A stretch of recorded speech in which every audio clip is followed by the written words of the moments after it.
የገነት ቁልፍ እኔ ጋ ነው አለ እሸቱ መለሰ። ባምቢ አበሻ ሲኦል ነው የምትገባው አለ ወሰነ። እንደ ዩቲዩብ መስሎት ማለት ነው። እሸቱ መለሰ በርካታ ስራዎችን ሲሰራ የከረመ ሰው ነው። የራሱን ሕፃን ልጅ ቴሌቪዥን አያሳየውም፣ ምክንያቱም እንዳይበላሽበት መንፈሳዊ ሆኖ እንዲያድግ። የበርካታ እናቶችን ሕፃናት በርካታ ወንድሞቻችን ልጆቻችን የሚሆኑ ሕፃናትን ግን ቴሌቪዥን ውስጥ ዩቲዩብ ላይ አምጥቶ እድሜያቸውን የማይመጥን ንግግር እንዲናገሩ አስጠንቶ ሲያደርግ የከረመ ሰው ነው፣ ለገንዘብ ማለት ነው። እሸቱ መለሰ የራሱን ልጅ ቴሌቪዥን አያሳየውም። የ6 ዓመት ሕፃንን ልጅ ግን ትምህርት ቤት የቀየረችብን ፍቅረኛ እንፈልግልህ ብሎ በየፖሉ ማስታወቂያ ለጥፎ ፍቅረኛውን ሲያፋልግ ነበረ።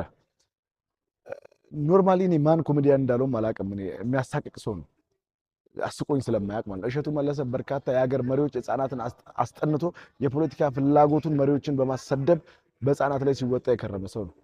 ዋናው ፖይንት ምን መሰላችሁ? እሸቱ መለሰ ከረንትሊ ዩቲዩብንም እዩት፣ ቀንሷል፣ እይታው ተደማጭነቱ ቀንሷል። ይዞት የመጣው ኮንተንት የሚዘልቅ ኮንተንት አይደለም፣ ተቃውሞ የሚነሳበት ኮንተንት ነው። ስለዚህ አሁን ራሱን ጻድቅ አድርጎ ጥሩ አንደበተ ርቱዕ ንግግሮችን በመናገር ቤተክርስቲያን አካባቢ ፎከስ አድርጎ መስራት ነው የሚፈልገው። ውጭ ያጣውን ማስታወቂያ እነ ባምቢ አይነት ያሉ አዲስ የመጡ ኦር ደግሞ ሶሻል ሚዲያው ላይ አሁን ላይ በደንብ ተጽዕኖ የፈጠሩ ሰዎች ቤተ እምነት ገብተው ማስታወቂያዎችን ሲሰሩ ውጭ ያጣውን ማስታወቂያ እዚህም ተሻሙኝ በሚል እሳቤ ነው ሊናገር ይችላል። በየትኛውም መመዘኛ ለኔ ከባምቢ አበሻ እሸቱ ጻድቁ መስሎም አይታየኝም፣ ሆኖም አያውቅም። እቺ ልጅ ቢያንስ ቤተ እምነቶች በመጀመሪያው የሚቋቋመውም ቤተ እምነት ዋናው ትልቁ ሮል መሆንም ያለበት ከእምነቱ አስተምሮት ውጪ ያሉ ሰዎች ከእምነቱ አስተምሮት ውጪ እየኖሩ ያሉ ሰዎችን በየትኛውም መንገድ ወደ ቤተ እምነቱ አስጠግቶ እንዲጠጉና ዲሲፕሊን እንዲሆኑ ማድረግ ማስቻል ነው።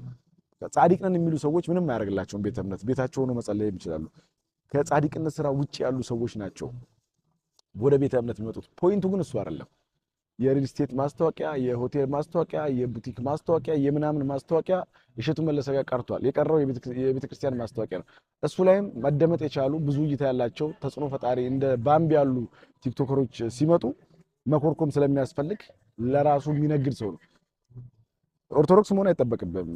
በነገራችን ላይ የኦርቶዶክስን ዲሲፕሊን ለማወቅ ኦርቶዶክስ ከየትኛውም እምነት ጋር አብሮ መኖርን የምትሰብክ እምነት ናት። ኖረናልም እስከዛሬ።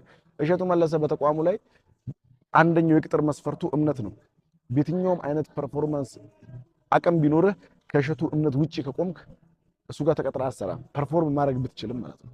ስለዚህ ባምቢ አበሻ መጠንከር ነው ያለብሽ፣ ባምቢ አበሻ መበርታት ነው ያለብሽ። መንጋው በጣም ነው የሚያዝናናኝ እኔ። እሸቱም ሲናገር ትክክል ነው፣ ባምቢም ስትናገር ትክክል ነው። ከእሷም ጋር አብሮ ያለቅሳል፣ ከእሱም ጋር አብሮ ይሳደባል። መንጋውን ሳይሆን ስራችሁ ላይ ፎከስ ብታደርጉ። እሸቱ መለሰ በየትኛውም መመዘኛ እዚች ሀገር ውስጥ